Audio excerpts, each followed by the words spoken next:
Bonjour, j'espère que vous allez bien, que vous passez un bon dimanche. Alors, c'était une vidéo qui n'était pas du tout prévue parce que cette semaine, j'ai pas eu le temps de tourner la vidéo du dimanche. Et là, on est vraiment dimanche matin, il est 11h52. Donc, je tourne cette vidéo, il n'y aura pas de montage. Ça va vraiment être très brut. En fait, on est le 1er septembre. D'ailleurs, pour les personnes que ça intéresse, j'ai publié un horoscope sur Facebook et Instagram. Je vous mets les liens en barre de description si vous voulez les consulter. Tous les mois et toutes les semaines, je fais des petits horoscopes sous forme de vignettes. Donc j'écris un texte. Mais dites-moi si ça vous dit, je ferai un horoscope vidéo tous les mois et peut-être même un horoscope hebdomadaire si je trouve le temps. Donc cette vidéo, je la fais par rapport aux énergies du mois de septembre. En fait, c'est un mois qui est très particulier pour plusieurs raisons. Aujourd'hui, on est le 1er et aujourd'hui, Uranus va entamer sa rétrograde en Taureau.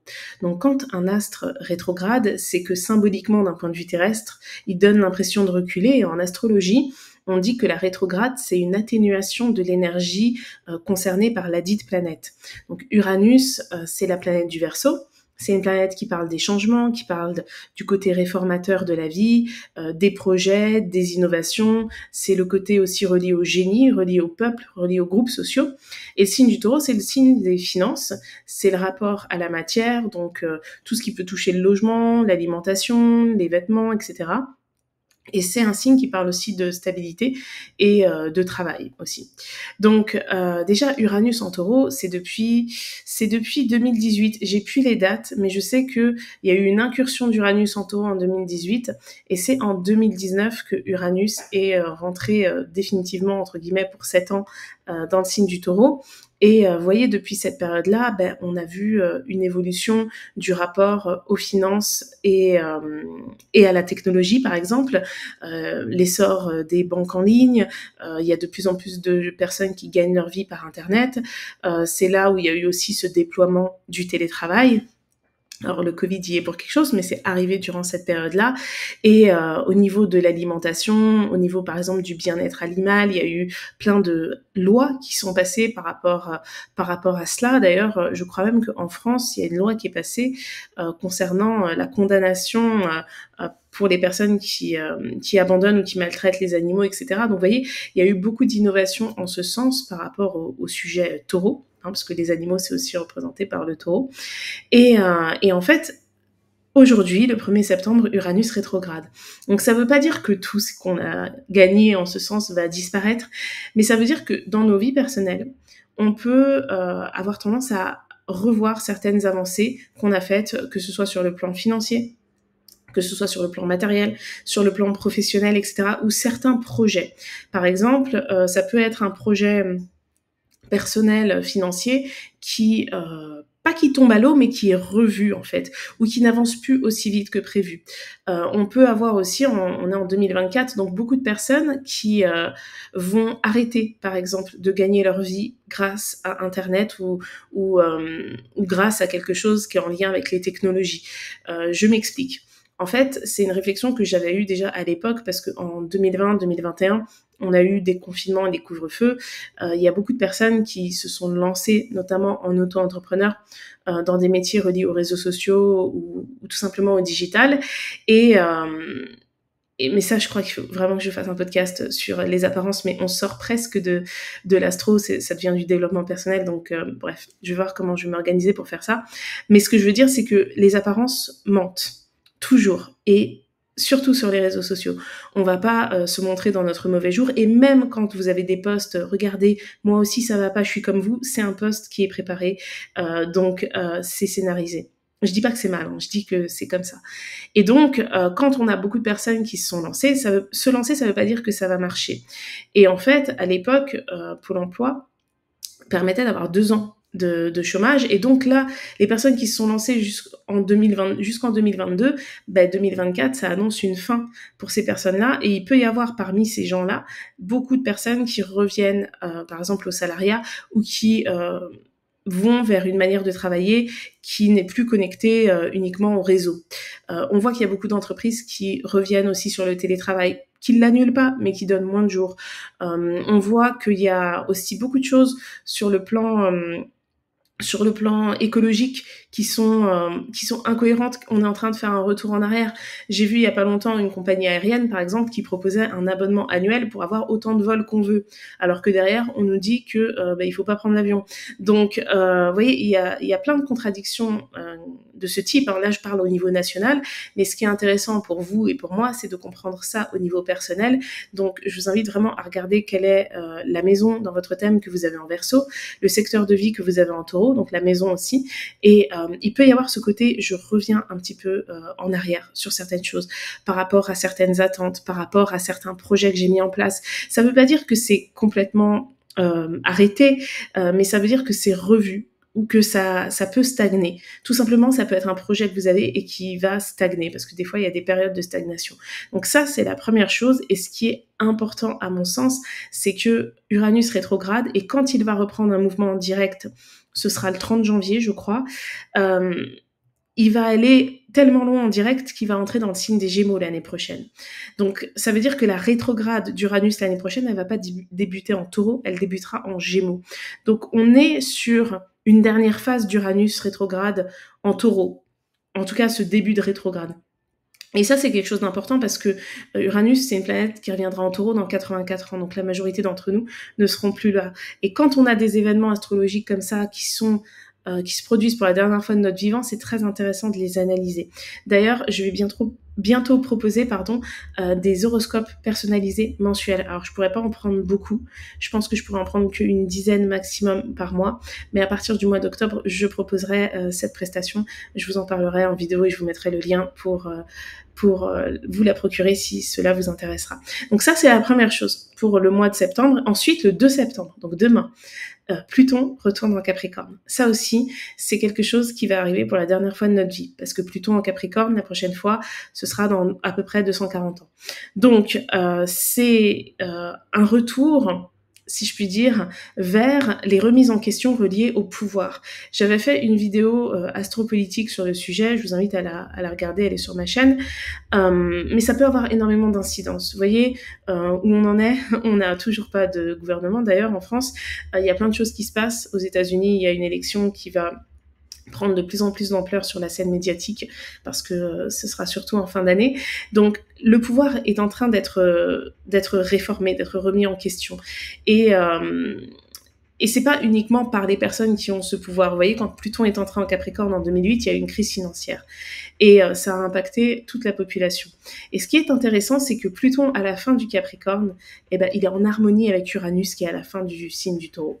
Et ça, Uranus et Pluton, donc le Verseau pour Uranus et le Scorpion pour Pluton, eh bien, ce sont des signes qui parle de réformer les choses, parce que Pluton, c'est la destruction, la remise en question, la destruction et la régénération, c'est le phénix qui renaît de ses cendres, donc c'est pas la mort pour la mort, fin, c'est fini, non, c'est mourir pour renaître derrière, et ce qui permet de renaître, c'est les idéaux, c'est les projets, c'est les espoirs, et c'est le génie créatif, et tout ça, c'est le Verseau. Donc je trouve que bien que le Verseau et le Scorpion soient en dissonance, ils sont carrés l'un de l'autre dans le zodiaque, ce sont des énergies qui sont très puissantes, et quand leurs astres, donc Uranus et Pluton, sont en harmonie, ce qui va être le cas dès demain, eh bien ça favorise vraiment cette forme de restructuration, de réformer. Ça donne un grand pouvoir de concentration en plus, parce qu'on est dans des signes de terre avec le Capricorne et le Taureau, et en plus on est dans la saison de la Vierge. Et la saison de la Vierge, elle est entamée déjà depuis le 22 août. Donc, ça veut dire qu'à partir du 15 septembre, le Soleil sera aussi dans le dernier décan de la Vierge. Donc, il y aura une triple harmonie entre le Soleil en Vierge, entre Uranus en Taureau et Pluton en Capricorne. Je pense que c'est quelque chose à saisir. Ça se reproduira pas de notre vivant, cette configuration. Et je pense que c'est vraiment quelque chose à saisir pour bâtir, que ce soit une routine, que ce soit un projet, quelque chose qui n'ira pas vite. Ça, c'est clair. C'est pas quelque chose qui va apporter des résultats dans l'immédiat parce qu'on est dans les signes de terre. Avec les signes de terre, ça va jamais vite. Mais qui peut être durable et qui peut être solide. Donc vraiment, si j'avais un conseil à vous donner pour cette rentrée, c'est de prendre le temps, vraiment, de ne pas du tout miser sur l'impatience. Et ça va être difficile, notamment jusqu'au 4, parce qu'on a Mars et Jupiter qui sont en Gémeaux. Mars, c'est l'accélération. Jupiter, c'est l'expansion. Donc ce sont deux astres qui évoquent des notions de rapidité. Hein. On n'est pas dans la patience du tout avec ces astres-là. Donc c'est vrai qu'il peut y avoir ce degré d'empressement. Mars va entrer en Cancer ensuite et il finira par être en opposition, mais ce sera au cours du mois d'octobre avec Pluton en Capricorne. Il y aura cette opposition Mars-Pluton en Capricorne. Et ce qui est, enfin, Mars en Capricorne et Pluton, Mars en Cancer, pardon. Désolée, je fais cette vidéo très rapidement, donc il n'y aura pas de montage. Mais Mars en Cancer et Pluton en Capricorne. Il y aura cette opposition. Et il faut savoir qu'avant la découverte de Pluton, Mars régissait l'énergie du Scorpion. Donc c'est un peu David et Goliath, quoi. Donc bon, on aura l'occasion d'en reparler. Mais ce que je voulais dire vraiment, c'est que cette configuration elle est très favorable. Et puis la nouvelle lune du 3, j'ai fait un podcast, d'ailleurs, vous avez été beaucoup à le regarder, à l'écouter, donc je vous en remercie. Mais n'hésitez pas à l'écouter si c'est pas fait. J'ai fait un podcast pour la nouvelle lune du 3, et en fait, cette nouvelle lune, elle se fait en opposition à Saturne. Et Saturne, c'est la planète du Capricorne, c'est la planète du temps.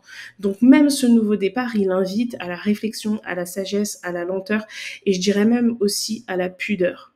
Donc, cette rentrée, elle peut être déterminante pour des choses, des projets qui dureront beaucoup plus que jusqu'à la fin de cette année. Hein, vraiment, quand on a Uranus, Pluton qui sont alignés comme ça dans des signes de terre, ça n'arrivera plus de notre vivant parce que Pluton va passer 20 ans en Verseau. Après le Verseau, c'est les Poissons et je crois que c'est 15 ans en Poissons. Donc là, on est dans 35 ans. Et après, il y a le Bélier et après, il y a le Taureau. Je crois que le Taureau, c'est vers 2090, pour vous dire à peu près. Pluton en Taureau. Donc Pluton dans un signe de terre, c'est pour beaucoup de personnes en tout cas la dernière fois de notre vivant qu'on a cette configuration et en harmonie avec Uranus qui permet de réformer les choses. Il y a un peu ce côté, on peut réaliser tout ce qu'on veut, mais il faut prendre conscience que ça va prendre du temps.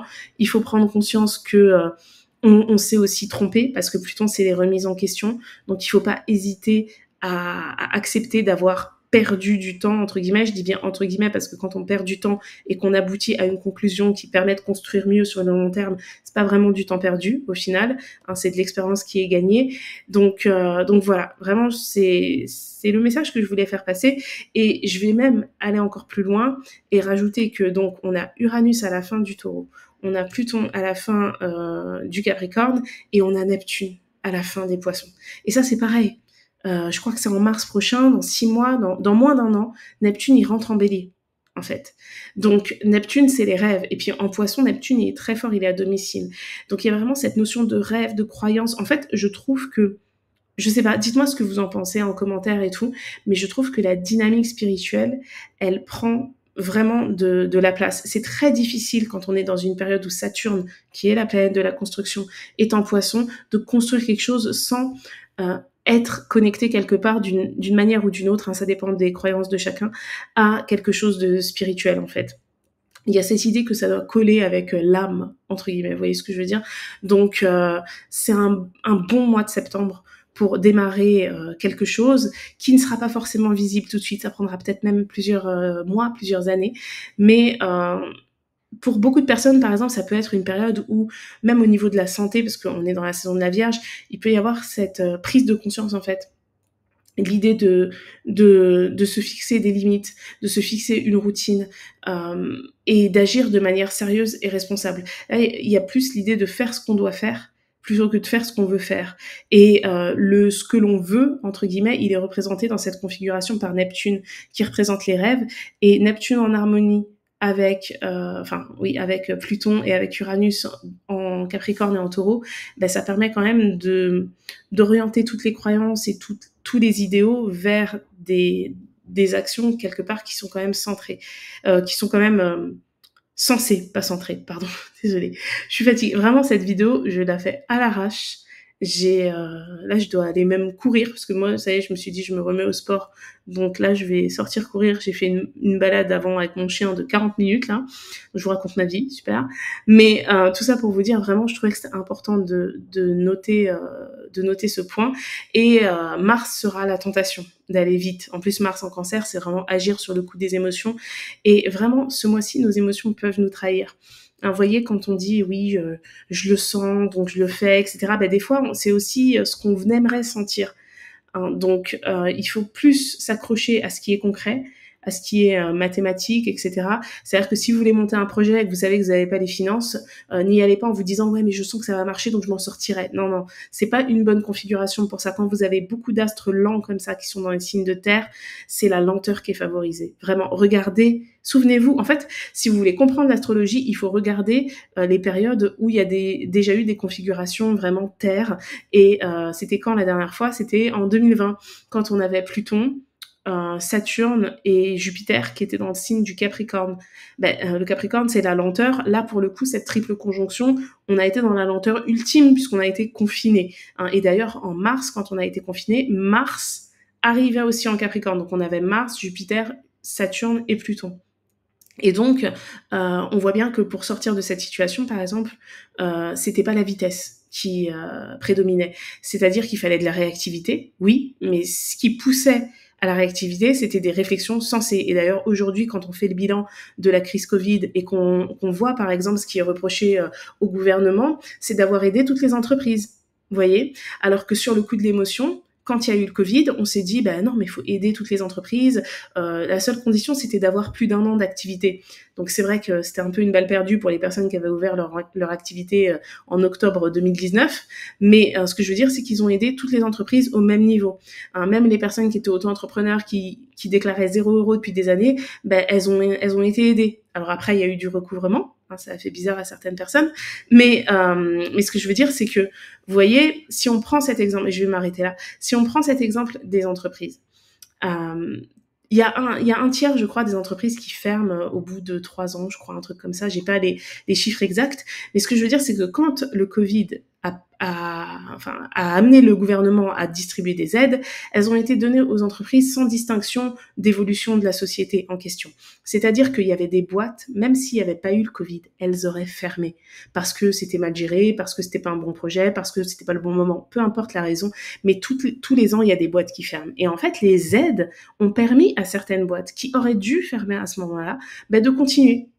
Et donc, il y a eu, comment ça s'appelait, c'était pas les PTZ, c'était, je sais plus, ça avait un nom, un prêt spécifique que les entreprises devaient rembourser. Et au final, certaines ont mis la clé sous la porte 2-3 ans plus tard, alors qu'en fait, il aurait mieux valu qu'elles ferment à ce moment-là et ça aurait permis aussi aux gérants, aux propriétaires de la boîte et tout de se retourner et de gagner entre guillemets du temps.